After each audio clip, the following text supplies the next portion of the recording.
Today we're making my sourdough vanilla wafer cookies. They're simple, they're easy, and they're wholesome. So much better than the store-bought versions. Let's go make them.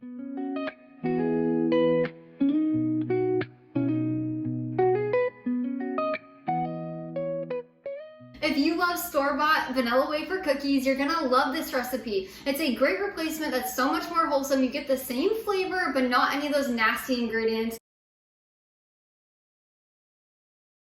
Before we get started, if you would like to check out the full written recipe, you can find it linked down in the description below. Just click that link, it'll take you over to my blog where you can print and save it at any time. I also have serving ideas and storage tips over there as well. So to get started, you're gonna need a large mixing bowl, and you can use a stand mixer or a hand mixer. Now, if you don't have an electric mixer of any kind, you could also just use a handheld whisk. That works just fine as well. So we're first gonna add in 8 tablespoons of melted butter. Now, I like to do a salted melted stick butter, or a salted stick butter that I melt on the stovetop in a little pan.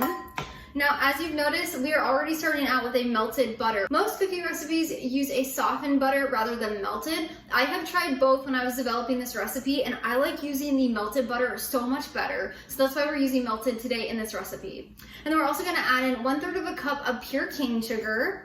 I just like using that as a much more wholesome option for a sweetener. You're not using a refined white sugar, but instead you get to use a wholesome pure cane sugar. And then we're just gonna mix this together for about 1 to 2 minutes.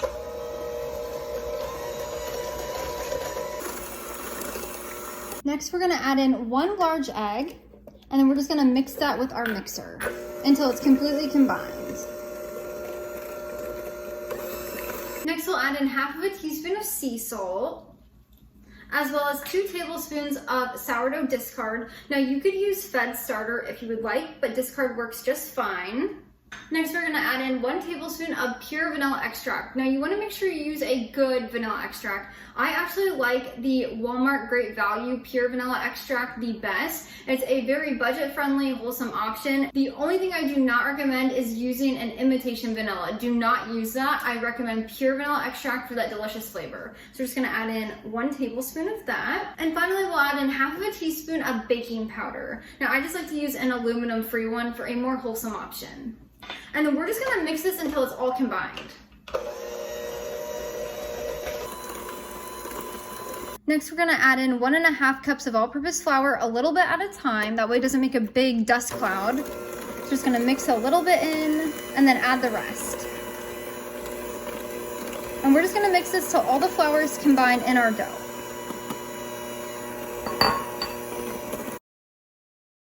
Make sure you're scraping down the sides of your bowl as well as you're going. And this is what your dough should look like. It should be sticky, but also, as you can see, it's coming off of my hands. Now, if your dough looks different than this, that just means your sourdough starter is either less or more hydrated than mine. So as always, when you're using sourdough in anything, you might have a slight variation. Now, this next step, we are going to chill the dough. Do not skip this step. I cannot say that enough. Do not skip this step. This dough needs to firm up a little bit, so you can pop it in the fridge for 30 minutes or in the freezer for 10 minutes. I'm gonna pop it in the freezer for 10 minutes, then I'll meet you right back here. I forgot to mention, you can also just leave it in the refrigerator covered with an airtight lid for up to 24 to 48 hours until you're ready to bake with it. So if you wanna give it a little more time, or you want more fermentation benefits where the sourdough cultures ferment all the other ingredients, just let it sit in your fridge cold for 12 to 24 hours, so 1 to 2 days before you bake it. Now, while we're waiting for our dough to chill, you can preheat your oven to 350 degrees Fahrenheit and line 1 to 2 baking sheet pans with parchment paper. Now, once our dough has chilled, we are gonna grab a spoon. So this is just a regular spoon that you eat with. So you're gonna grab that, and we're just gonna scoop out 1 spoonful. So it should look like this. After you scooped out a spoonful, you don't wanna make it like super heaping, but just once you have a spoonful, you're gonna put it in your hand, and then we're just gonna roll this into a bowl. I've tried shaping these a few different ways, and this is my favorite. So once you get it rolled in a ball, so it'll look like this. Now, once you have it rolled in your hands, you're gonna take your hands, and we're just going to flatten it just ever so slightly. So just like that. As you can see, it's just like a little wafer. So then after you have it flattened, we're gonna place it on our sheet pan.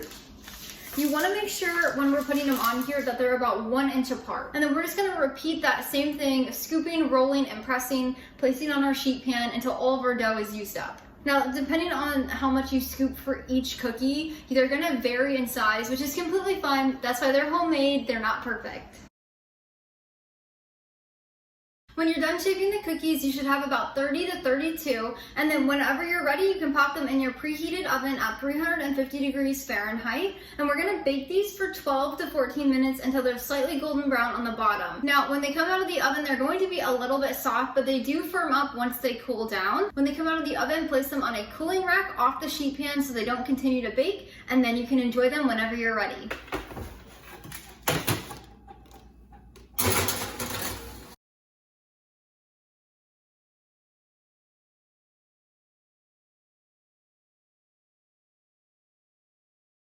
Now, of course, you have to give them a try. They smell so good. These are amazing. I hope this recipe finds a special place in your kitchen, and I hope it replaces the store-bought wafer cookies. These are so delicious. I could eat the entire thing myself. You can use them to make all different kinds of recipes, but you could also just snack on them. Again, you can find my full written recipe linked down in the description below. If you'd like another sourdough cookie recipe, I'll leave it here or here. It's my frosted sourdough lemon cookies. They are a spin off of like a Loft House cookie. They're cake-like. They are so delicious. So definitely go check that cookie recipe out as well. Until next time, go serve God by loving your family one recipe at a time.